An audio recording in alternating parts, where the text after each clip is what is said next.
사람은 종종 누군가의 따뜻한 미소 앞에서 방심하곤 합니다. 겉으로 드러나는 부드러움과 배려가 마치 안전함의 표지처럼 느껴지기 때문입니다. 그러나 삶을 오래 지나며 알게 되는 진실이 있습니다. 모든 친절이 마음에서 비롯되지는 않으며 어떤 친절은 누군가의 불안을 달래기 위해 흘려놓는 연기처럼 공중에 흩어지기도 합니다. 처음에는 다정한 말투가 마음을 편안하게 하는 듯 보이지만 시간이 지나면 설명할 수 없는 피로와 미묘한 죄책감이 생겨날 때가 있습니다. 상대가 한 번도 요구하지 않았는데도 스스로 잘못한 사람처럼 느껴지고 이유도 모른 채 상대의 기분을 맞추려 애쓰는 자신을 발견하게 됩니다. 그런 순간이 반복된다면 그 친절은 당신을 위로하는 손길이 아니라 보이지 않는 경계 너머에서 당신을 조용히 조여오는 그물일 가능성이 있습니다. 겉으로 보이는 호의는 달콤한 향기를 풍기지만 그 향기가 지나치게 짙을 때 사람은 방향 감각을 잃습니다. 상대의 말과 태도가 언제나 부드럽기에 의심이라는 행위 자체가 무례처럼 느껴집니다. 그래서 스스로의 감정 신호를 꺼버린 채 상대의 나지막한 말투에 몸을 맡기게 됩니다. 하지만 그 순간 잊지 말아야 할 사실이 있습니다. 마음이 불편하다고 느껴질 때에는 늘 그 불편함을 낳는 원인이 존재하며 겉으로는 친절하지만 가까이에서는 안 되는 사람들은 그 불편함을 아주 조용하고 세밀하게 만들어냅니다. 아무 말도 하지 않으면서도 타인의 책임을 떠넘기고 부드러운 미소로 자신의 요구를 관철하며 친절이라는 명목으로 상대의 판단력을 흐리게 합니다. 그들은 자신이 힘을 행사하고 있다는 사실조차 드러내지 않음으로써 오히려 더 깊이 영향을 미칩니다. 그런 관계 속에서 스스로를 잃지 않기 위한 마음의 원리를 탐구합니다. 친절의 얼굴을 쓴 사람들 사이에서 왜 우리는 종종 자신을 작게 만들고 왜 불편함을 느끼면서도 관계를 유지하려 애쓰는지, 그리고 그 흐릿한 감정의 기원을 찾아 마음의 경계를 세우는 법을 함께 살펴보려 합니다. 삶에서 만나는 친절의 대부분은 진심이지만 그중 소수의 친절이 우리를 흔들 때 그 신호를 어떻게 읽어야 하는지에 대해 조용히 다가가고자 합니다. 제1부 겉으로 드러난 친절 뒤에 숨은 요구의 구조. 겉으로는 친절하지만 가까이 하면 안 되는 사람의 문제는 대개 아주 사소한 지점에서 시작됩니다. 그들은 노골적인 요구나 공격을 거의 드러내지 않습니다. 오히려 친절을 무리하게 반복함으로써 자신을 의심할 이유가 없다는 듯한 분위기를 만듭니다. 상대의 마음속 경계를 천천히 무디게 하는 방식입니다. 처음에는 작은 부탁을 도와준 것처럼 보이지만 실제로는 타인의 감정을 자신의 필요에 맞추어 조정하는 행위가 이어지고 있습니다. 이런 관계에서는 상대의 온기가 따뜻함이 아니라 압박처럼 다가오는 순간이 찾아옵니다. 그러나 그 압박은 지나치게 부드러워 쉽게 감지되지 않습니다. 바로 여기에 문제가 존재합니다. 사람은 대체로 친절을 거절하는 일을 어려워합니다. 특히 상대가 부드러운 말투를 사용하면 더욱 그렇습니다. 저 사람이 저토록 배려하는데 내가 거절하면 무례하지 않을까라는 생각이 마음속에서 부풀어 오릅니다. 이 생각은 자연스럽지만 바로 이 지점을 이용하는 이들이 존재합니다. 그들은 상대가 느끼는 미안함을 기회로 삼습니다. 말투는 온화하지만 그 온화함 이면에는 자신에게 유리한 방향으로 상황을 설계하려는 조용한 움직임이 숨어 있습니다. 처음부터 상대를 상처 주려는 의도가 있는 것은 아닐 수 있지만 타인의 경계를 섬세하게 존중할 태도가 부족하기에 문제가 생깁니다. 감정적으로 공감해보면 이는 더욱 선명해집니다. 많은 이들이 누군가의 친절 앞에서 스스로를 과도하게 낮추는 경험을 합니다.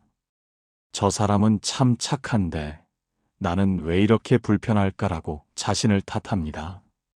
사실 이 불편함은 당신의 마음 속에서 울리는 경고입니다. 친절이 진심일 때는 관계 속에서 편안함이 자라나지만 겉으로만 부드러운 사람과 함께 있을 때는 이유를 설명할 수 없는 불균형이 지속됩니다. 관계란 서로의 마음이 기대어 편안해지는 시간이 쌓여야 하지만 이러한 사람과 있을 때는 오히려 마음이 계속 긴장 상태로 머뭅니다. 말은 부드럽지만 정작 보호받는 느낌이 들지 않는 이유가 여기에 있습니다.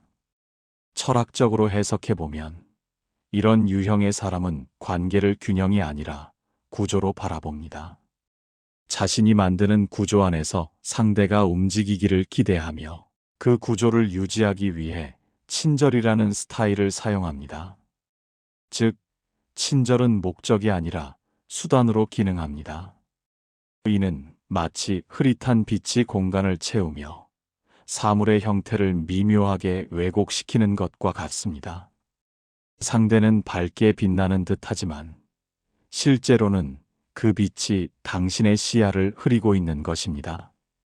그래서 이런 관계에서는 상대를 알수록 편안해지는 것이 아니라 오히려 해석해야 할 질문이 늘어납니다. 왜 나는 늘 조심해야 하는가? 왜? 이 사람 앞에서는 생각이 복잡해지는가와 같은 물음이 마음속에서 자꾸 솟아오릅니다. 실천적 통찰은 단순합니다. 친절의 형태만 보지 말고 그 친절이 어떤 결과를 만들어내는지 살피는 것입니다. 상대와 함께 있을 때 편안함이 자라는지 아니면 자꾸 스스로를 점검하게 되는지 주의 깊게 관찰해야 합니다. 마음이 계속 불편해진다면 그 이유를 설명할 수 없어도 됩니다. 마음이 먼저 변화를 감지하는 경우가 많기 때문입니다.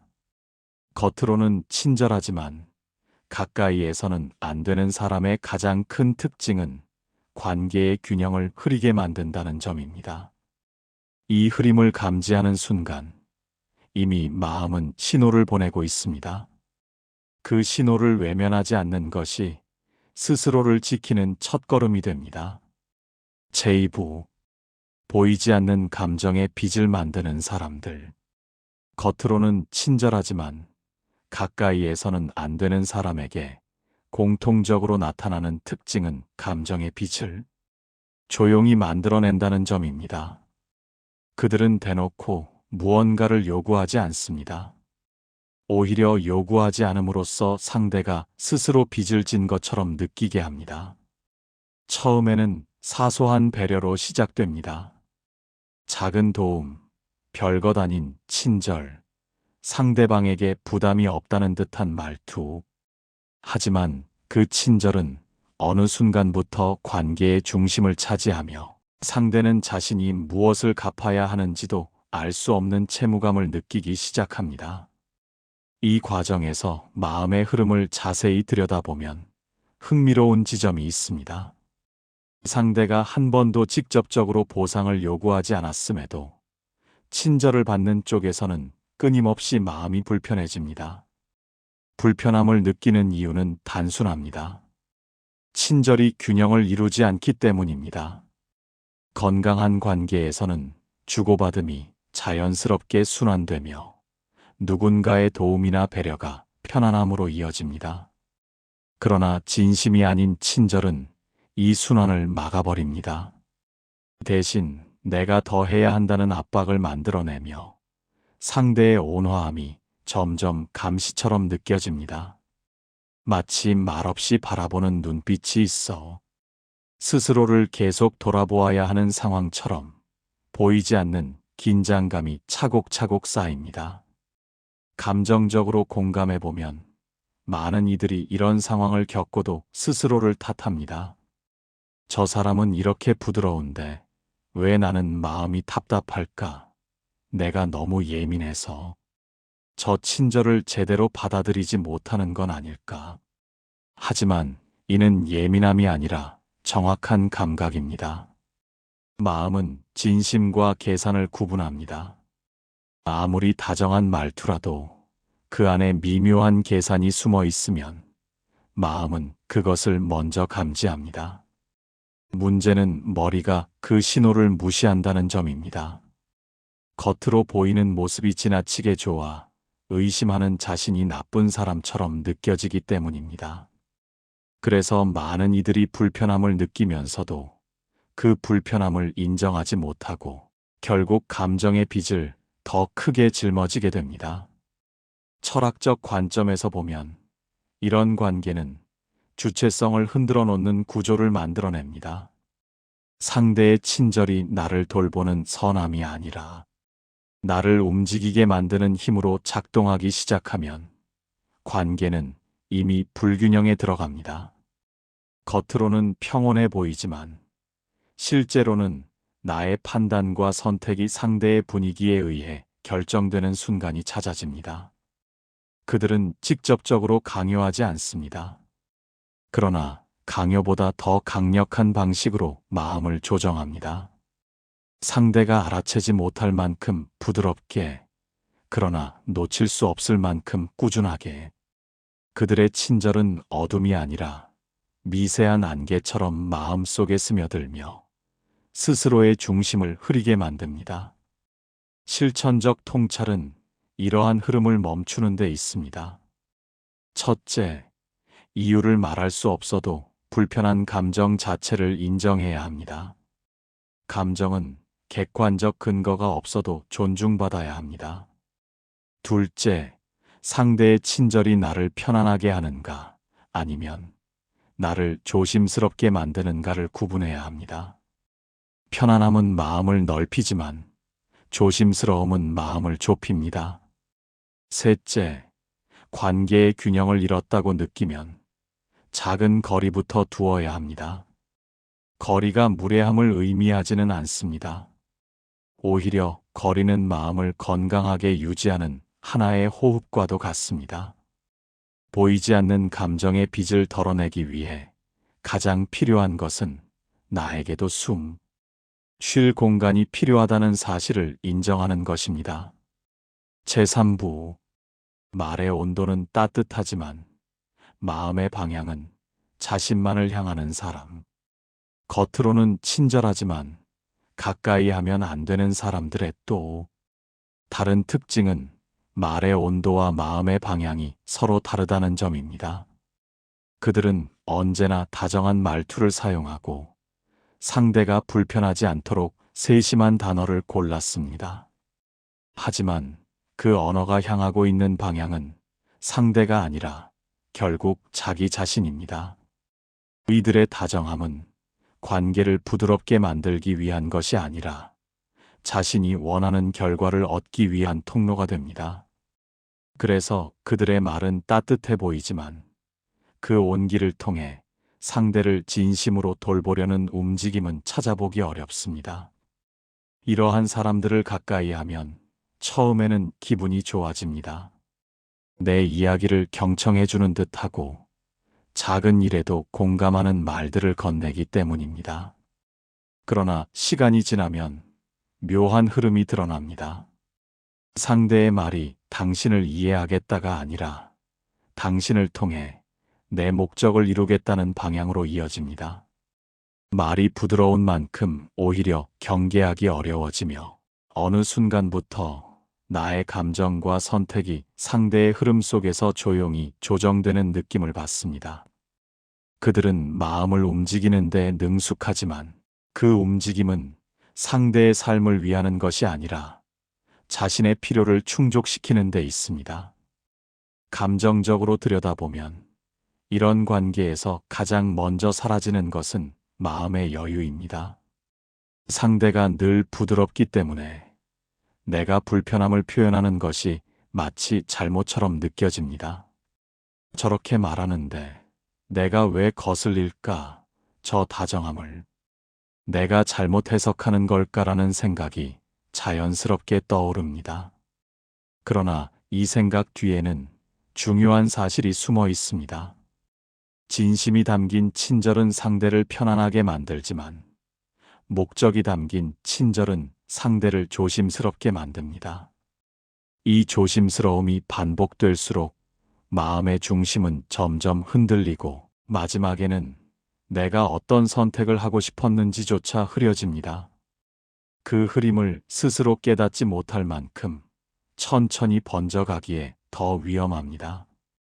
철학적으로 보면 이들은 관계를 통해 자기 확장을 이루려는 경향을 가지고 있습니다. 즉, 관계는 서로를 바라보는 창이어야 하지만 이들에게 관계는 자신의 목적을 달성하기 위한 도구가 됩니다. 그래서 그들의 친절은 늘 자신에게 유리한 방향으로 흐르며 상대의 마음을 보듬는 것이 아니라 상대의 마음을 이용하여 자신이 원하는 결과를 얻으려 합니다. 이러한 구조 속에서 상대는 자신도 모르는 사이에 어느 지점에서 선택권을 잃게 됩니다. 말 한마디 한마디가 부드러웠기에 경계하지 않았지만 그 부드러움이 결국 나의 자율성을 약하게 만들었음을 나중에서야 알게 됩니다. 실천적 통찰은 여기서 시작됩니다. 말의 온도만 보지 말고 그 말의 방향을 살펴야 합니다. 부드러운 말이 나를 향하고 있는지 아니면 자기 자신에게 향하고 있는지를 관찰해야 합니다.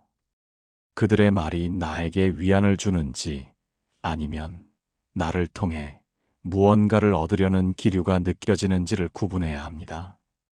그리고 스스로에게 정직해야 합니다. 불편함을 느꼈다면 이유가 있다. 이것이 마음의 중요한 원리입니다. 마음은 늘 정확합니다. 설명하기 어려운 불편함일수록 더욱 소중한 신호입니다. 말의 온도가 따뜻하다고 해서 그 관계가 안전한 것은 아닙니다. 오히려 그 온기가 지나치게 일정할 때 그 안에 숨은 방향성을 침착하게 바라볼 필요가 있습니다. 제4부 상대의 마음을 지배하지 않으면서도 지배하는 방식. 겉으로는 친절하지만 가까이에서는 안 되는 사람들은 직접적으로 누군가의 마음을 흔들지 않습니다. 오히려 그들은 나쁜 의도라는 흔적을 거의 남기지 않기 때문에 더 조심해야 합니다. 노골적으로 지배하려는 사람들은 의심이라도 가능하지만 이들은 부드러움을 무기 삼아 마음 깊숙한 곳에 들어옵니다. 그리고 그 부드러움으로 상대의 선택을 자연스럽게 유도합니다.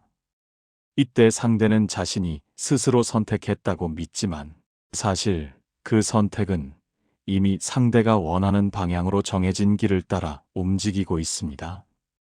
이것이 보이지 않는 지배의 방식입니다. 그들이 사용하는 수단은 매우 미묘합니다.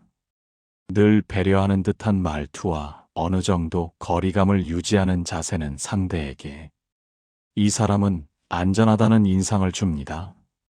그러나 그 거리감은 건강한 경계가 아니라 상대가 의문을 품지 못하도록 만든 장치입니다. 가까운 것 같지만 실제로는 먼 거리, 이해해주는 것 같지만 정작 핵심 감정에는 다가오지 않는 태도. 이런 방식은 상대에게 스스로의 판단이 정확하다는 착각을 심습니다. 즉, 상대가 자율적으로 선택했다고 느끼도록 만드는 것이 이들의 가장 강력한 기술입니다. 감정적으로 보면 이 관계는 처음에는 안정적입니다. 상대의 부드러움이 마음을 편안하게 하는 듯 보이고 상대가 나를 존중하는 것 같은 인상을 받습니다. 그러나 시간이 지나면 이상한 흐름을 느끼게 됩니다. 내 감정의 흐름이 어느 순간부터 자연스럽지 않다는 신호입니다. 상대의 말투와 행동이 너무 매끄러워 오히려 내 감정이 어색해지고 스스로의 느낌보다 상대의 반응을 먼저 고려하게 됩니다. 상대의 표정이 바뀌면 나의 감정도 따라 움직이고 상대가 원하는 분위기에 따라 나의 판단도 조용히 변합니다. 이 과정은 상대를 잘 보이려는 마음에서 비롯된 것이 아니라 상대의 부드러움이 만들어낸 구조 속에서 내가 서서히 주체성을 잃어가기 때문입니다. 철학적으로 분석해보면 이는 마음의 자유와 타인의 영향 사이의 경계를 흐리는 방식입니다. 겉으로는 선택을 강요하지 않지만 실제로는 선택의 방향을 조용히 제한합니다. 상대가 표현하는 친절이 배려가 아니라 유도의 기능을 수행하는 순간 관계는 건강할 수 없습니다. 아무리 상대가 평화를 말하더라도 그 평화가 상대에게만 이로운 구조라면 결국 나의 내면에는 답답함이 쌓입니다. 마음의 평화는 외부가 만들어주는 것이 아니라 스스로 만들 때 비로소 의미가 있습니다. 그러나 이런 사람들과의 관계에서는 그 평화가 상대가 원하는 모양으로만 유지됩니다. 내가 원하는 평화가 아니라 상대의 평화를 유지하기 위해 내 감정을 조정해야 하는 상황이 반복됩니다. 실천적 통찰은 이 지점을 정직하게 바라보는 데 있습니다. 나는 지금 내 마음으로 선택하고 있는가, 아니면 상대의 분위기에 따라 움직이고 있는가? 이 두 문장을 삶의 중요한 기준으로 삼아야 합니다. 자신의 감정이 자연스럽지 못하다고 느껴지는 순간, 마음은 이미 경고하고 있는 것입니다. 특히 상대의 친절이 너무 일정하고 어느 순간에도 자신의 감정을 드러내지 않으며 모든 상황을 부드럽게 흘려보내려 한다면 더 신중해야 합니다. 이런 사람들은 갈등을 피하는 듯 보이지만 사실은 갈등을 통해 드러나는 진심을 의도적으로 회피합니다. 진심이 없는 친절은 결국 마음을 가두는 힘이 됩니다. 그 힘을 흐트러뜨리는 가장 중요한 일은 내가 나의 감정으로 판단하려는 노력을 잃지 않는 것입니다. 제오부, 끊임없이 좋은 사람으로 보이려는 마음의 그림자. 겉으로는 친절한 사람들 중에는 늘 좋은 사람으로 보이고자 하는 강렬한 욕구를 가진 이들이 있습니다. 그 욕구 자체는 나쁜 것이 아닙니다. 누구나 인정받고 싶고 타인의 시선에서 선한 존재로 기억되고 싶어 합니다. 문제는 그 욕구가 지나치게 커질 때 발생합니다. 이들은 자신이 좋은 사람이라는 이미지를 지키기 위해 타인에게 행동하는 모든 친절을 역할처럼 수행합니다. 그리고 그 완벽함을 유지하기 위해 타인의 감정과 생각을 미세하게 조정하려는 경향이 생깁니다.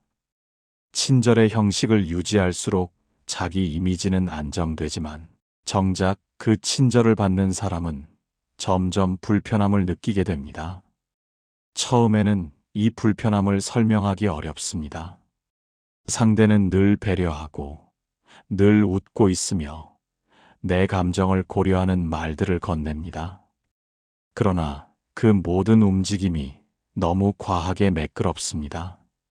자연스럽지 않은 온기, 일정한 패턴으로 반복되는 칭찬, 언제나 자신을 낮추는 듯한 말투.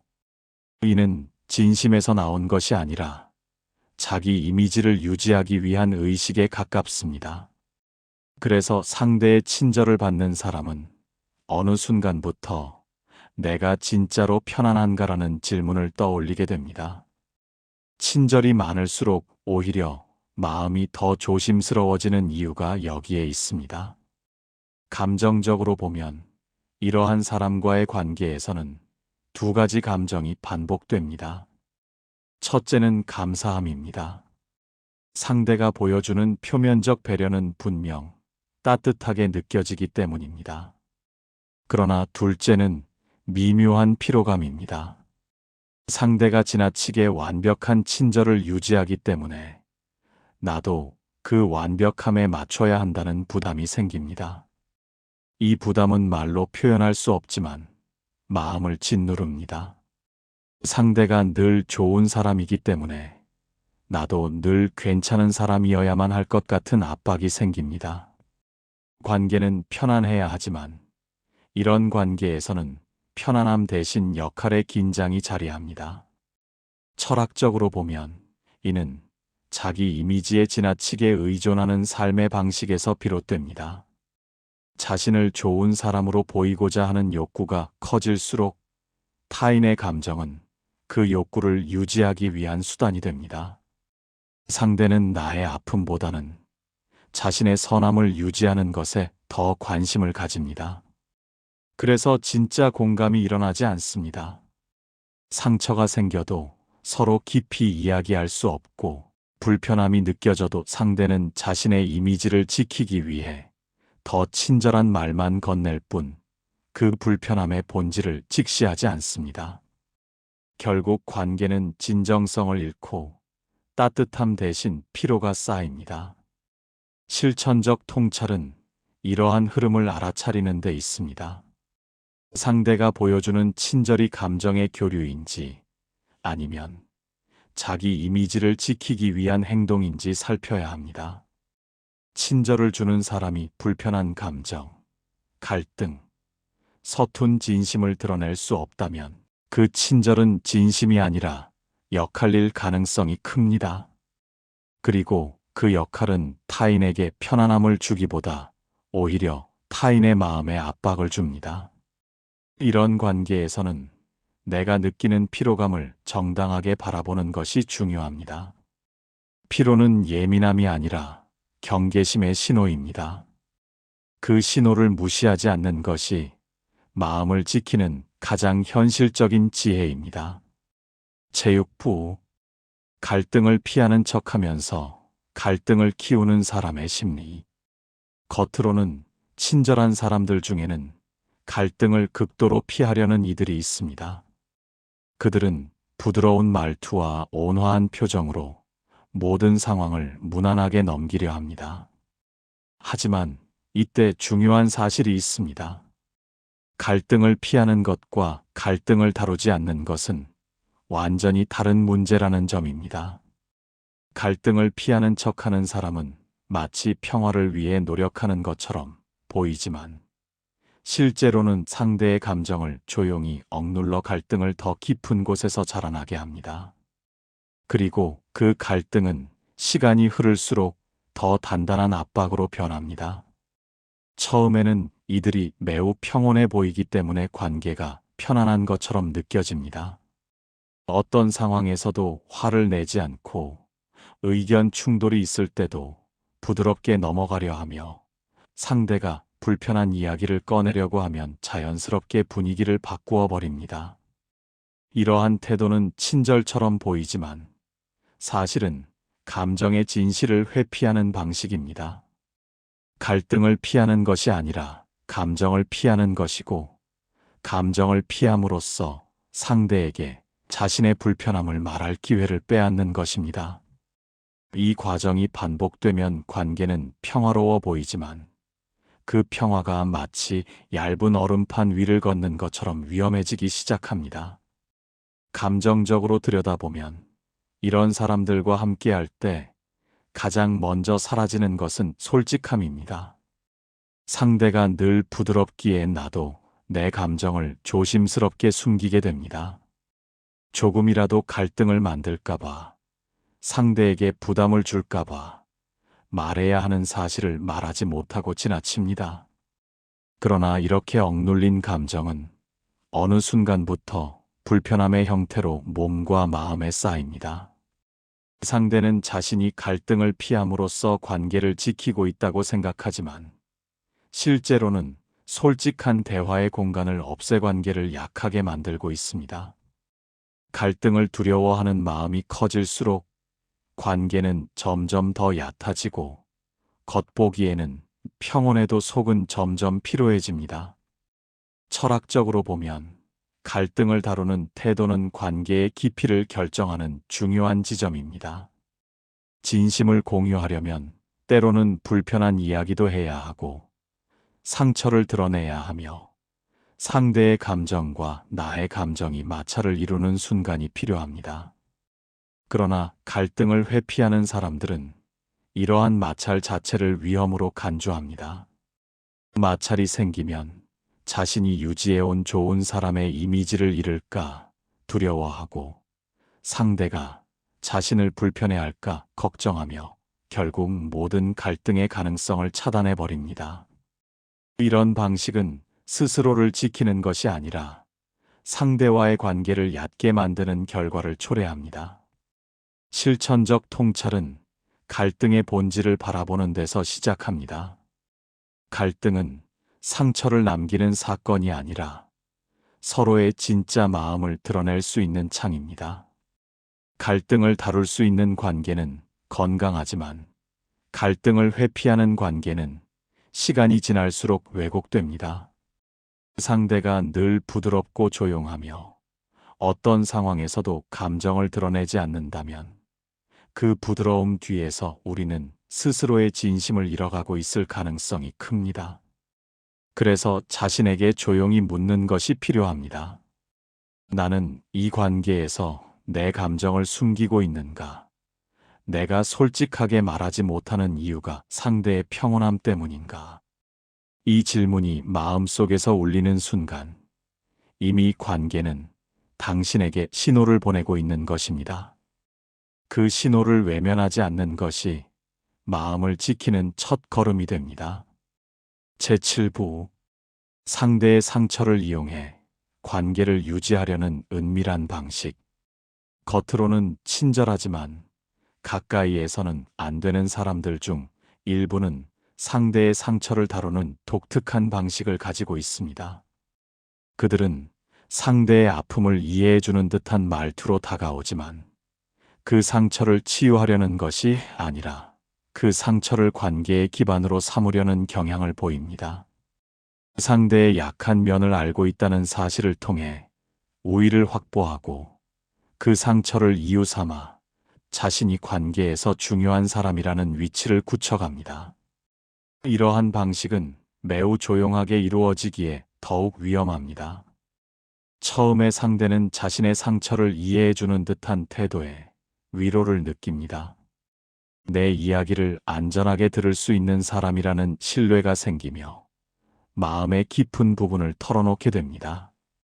하지만 문제는 이 다음 흐름에서 드러납니다.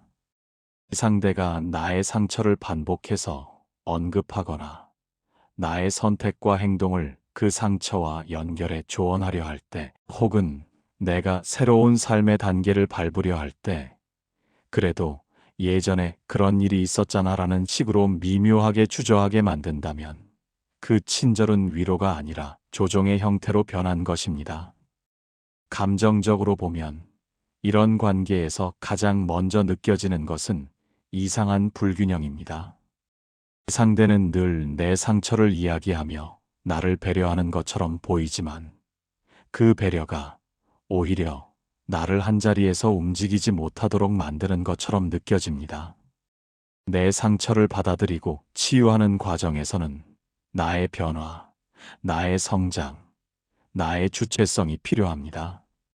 그러나 이런 사람들은 상처가 변하지 않기를 바라는 듯한 태도를 취합니다. 상처가 유지될 때 자신이 필요한 사람으로 남을 수 있기 때문입니다.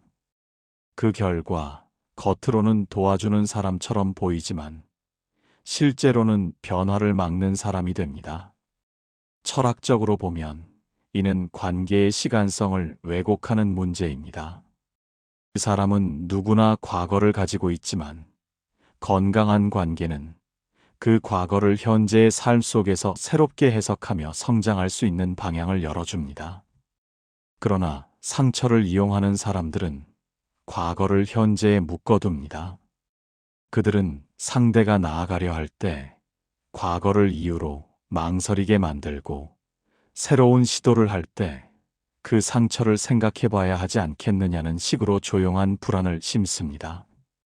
이 과정이 반복되면 상대의 삶은 과거를 벗어나지 못한 채 계속해서 한자리에 머무르게 됩니다. 이는 상처를 이용하는 형태의 지배이며 부드러움으로 위장한 속박입니다. 실천적 통찰은 자신의 상처가 누군가의 친절 속에서 어떻게 다루어지고 있는지 살피는 데 있습니다. 상처를 이해해주는 듯한 말투가 정말로 치유를 향하는지, 아니면 상처를 고정시키는 방향으로 작동하는지 구분해야 합니다. 진심 어린 친절은 상처를 과거의 한 조각으로 바라보게 하고 그것을 넘어서 살아갈 힘을 주지만, 목적이 담긴 친절은 상처를 현재의 족쇄로 만들 뿐입니다. 만약 누군가가 당신의 상처를 반복해 언급하며 당신의 선택을 제안한다면 그 관계는 부드러운 얼굴을 하고 있지만 이미 건강한 경계를 벗어난 것입니다. 그 사실을 인정하는 것이 치유의 시작이 됩니다.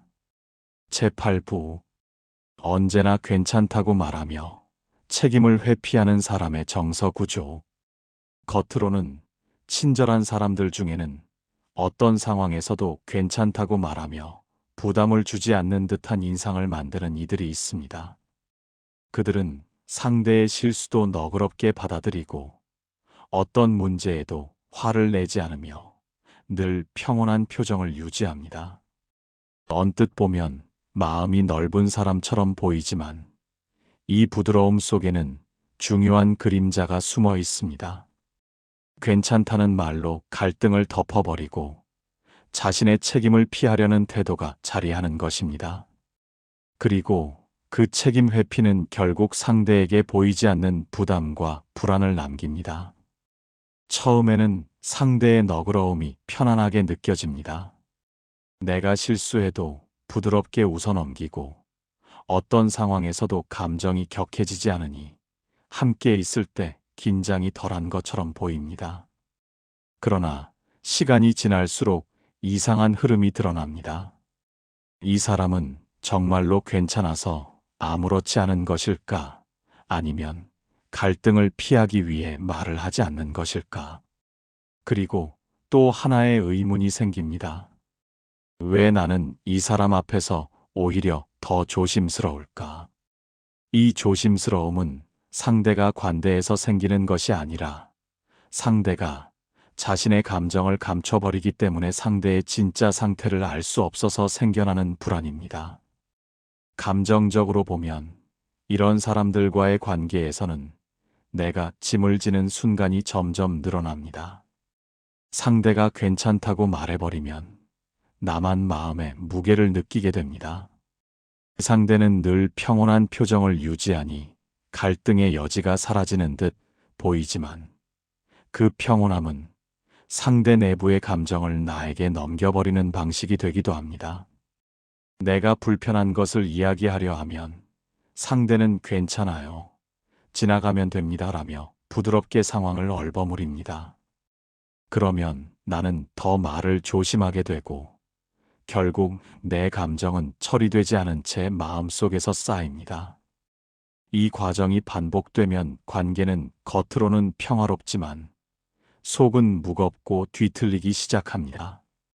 철학적으로 해석해보면 이러한 태도는 자신과 타인의 감정을 모두 가벼운 것으로 취급하는 방식입니다. 갈등을 마주하는 용기 없이 평온만 유지하려는 태도는 결국 아무것도 책임지지 않겠다는 선언과 같습니다. 자신이 해야 할 말, 조율해야 할 관계의 균형, 나누어야 할 불편함을 모두 상대에게 떠넘기는 방식입니다. 이런 사람들은 친절하지만 그 친절은 책임을 회피하는 가면이기도 합니다. 말로는 배려를 말하지만 실제로는 감정의 무게를 상대에게 넘기는 구조가 자리합니다. 그래서 상대는 관계를 유지하기 위해 더 많이 애쓰게 되고 스스로의 감정을 억누르며 균형을 맞추려 노력합니다. 실천적 통찰은 상대가 괜찮다고 말하는 순간의 감정 변화를 읽는 데 있습니다. 상대의 괜찮다는 말이 마음을 편안하게 하는지 아니면 오히려 불안하게 하는지 살펴보아야 합니다. 불편함이 남는다면 그 부드러움 속에 책임 회피가 숨겨져 있을 가능성이 큽니다. 이럴 때는 상대의 말이 아니라 자신의 감정을 기준으로 관계의 균형을 조정해야 합니다. 무엇보다 중요한 것은 내가 짊어질 이유가 없는 감정까지 끌어안지 않는 것입니다.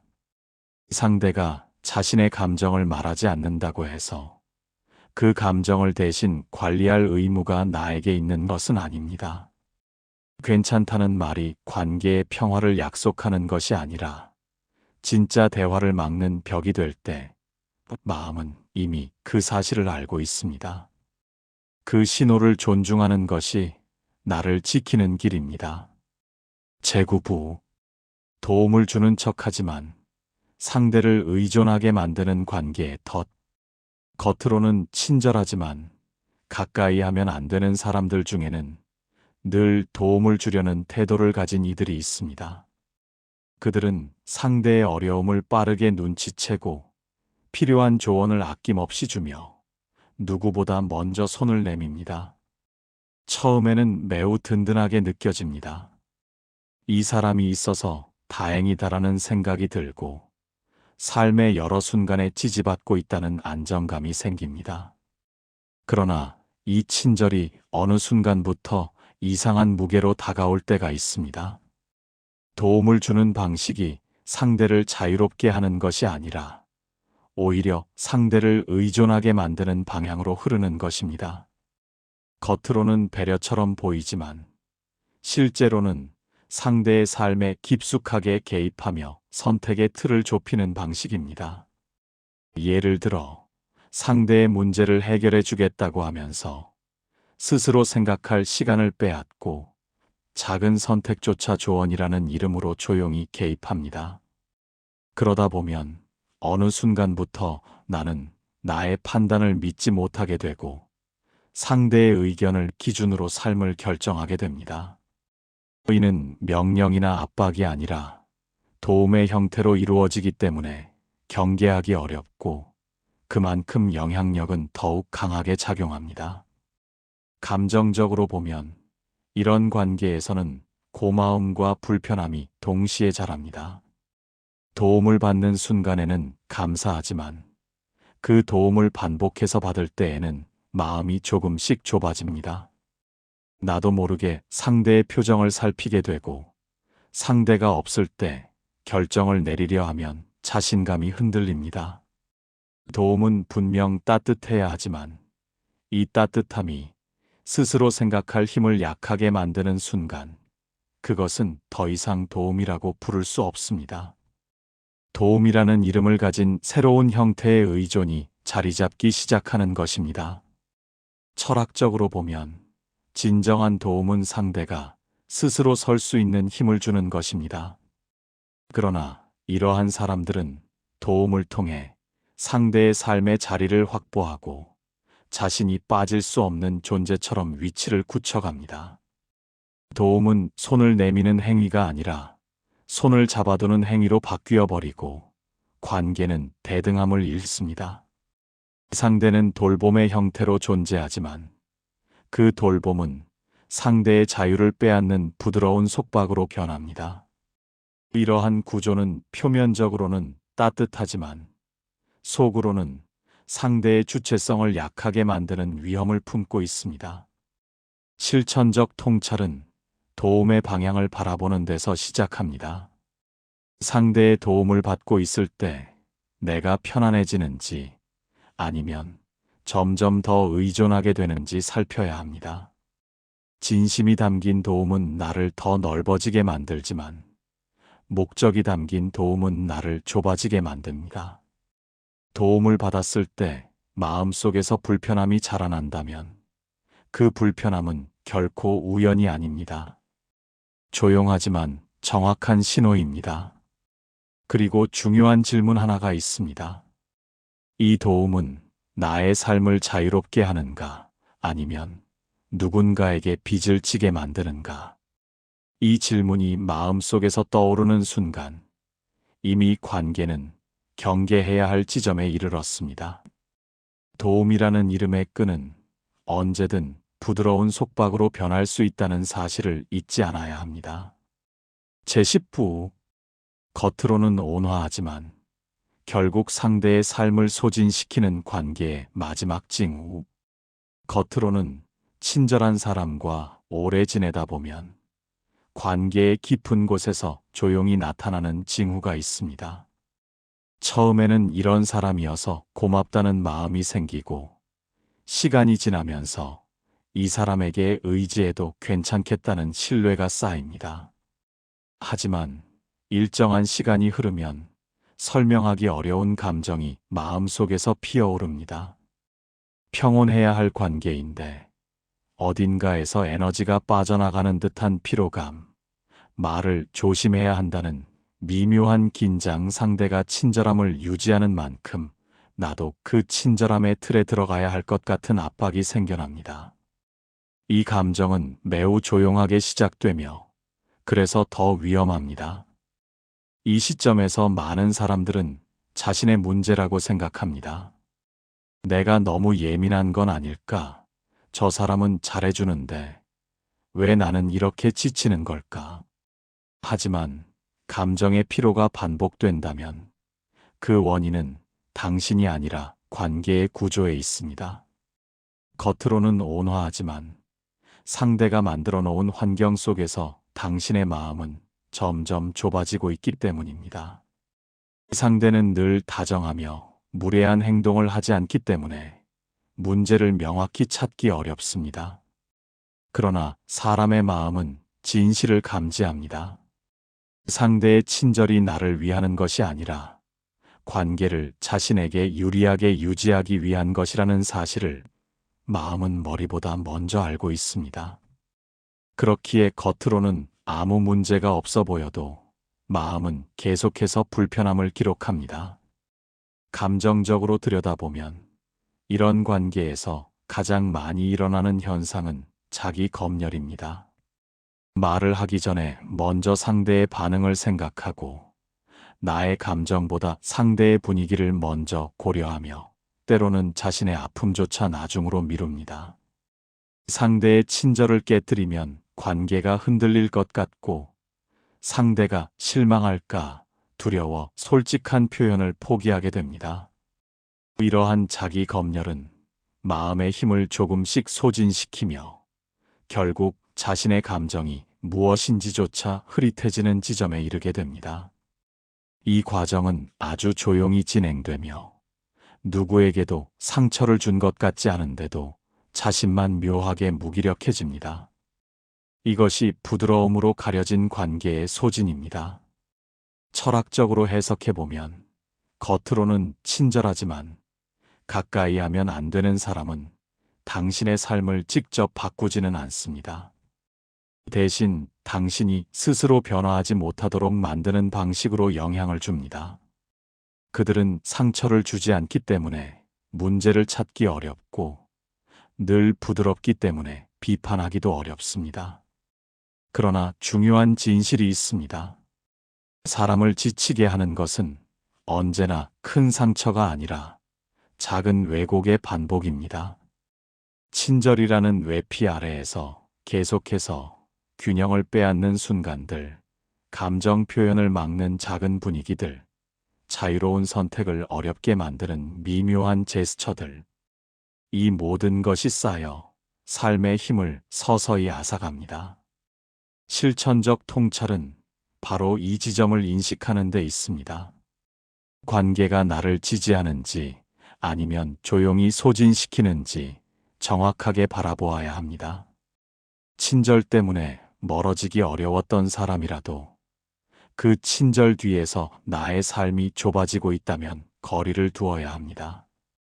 거리는 무례함이 아니라 마음의 균형을 회복하는 과정이며 상대를 배척하는 것이 아니라 자신을 지키는 선택입니다. 스스로의 감정이 흐릿해지고 있다면 상대의 온화함에 의문을 품어도 괜찮습니다. 마음은 늘 진실을 알고 있으며 그 진실을 존중할 권리가 언제나 당신에게 있습니다. 지금까지 살펴본 여러 모습들은 모두 겉으로는 친절하지만 가까이 하면 안 되는 사람들의 미묘한 구조를 밝히기 위한 여정이었습니다. 이들은 대부분 악의를 가진 것이 아니라 자신의 방식대로 관계를 다루려다 보이지 않는 왜곡을 만들어낼 뿐입니다. 그러나 상대의 의도가 선하든 그렇지 않든 중요한 것은 그 관계 속에서 당신의 마음이 어떻게 변하는가입니다. 마음이 편안해지는지 아니면 설명할 수 없는 피로가 쌓이는지, 이 작은 신호들이야말로 진짜 진실입니다. 이 세상에는 따뜻한 사람도 많고 부드러운 말투를 사용하는 이들도 많지만 모든 부드러움이 안전한 것은 아닙니다. 당신의 감정을 존중하며 함께 성장하려는 사람과 친절을 통해 당신을 조용히 묶어두는 사람은 근본적으로 다릅니다. 중요한 것은 상대를 의심하는 것이 아니라 당신 자신의 감정을 믿는 것입니다. 마음이 불편하다면 그 불편함 자체가 이미 충분한 증거입니다. 스스로의 감정을 보호하는 일은 결코 이기적인 행동이 아닙니다. 그것은 삶을 지키는 가장 깊은 지혜입니다. 당신이 앞으로 마주하게 될 관계들 속에서 자신의 마음을 잃지 않고 겉으로 드러나는 친절의 뒤편에 숨어 있는 구조를 차분히 볼 수 있는 힘이 생기기를 바랍니다. 친절한 사람을 멀리하라는 것이 아니라 친절이 당신의 삶을 넓히는지 좁히는지를 분별할 수 있기를 바랍니다. 어떤 관계도 당신의 내면을 침묵하게 만들 만큼 소중하지 않습니다. 마음을 지키는 일은 언제나 당신 자신의 몫이며 그 책임을 누구에게도 넘길 수 없습니다. 오늘의 이 사유가 당신의 마음에 작은 등불 하나라도 밝혀주길 바랍니다. 이 영상이 당신에게 작은 용기와 큰 깨달음을 주었기를 바랍니다.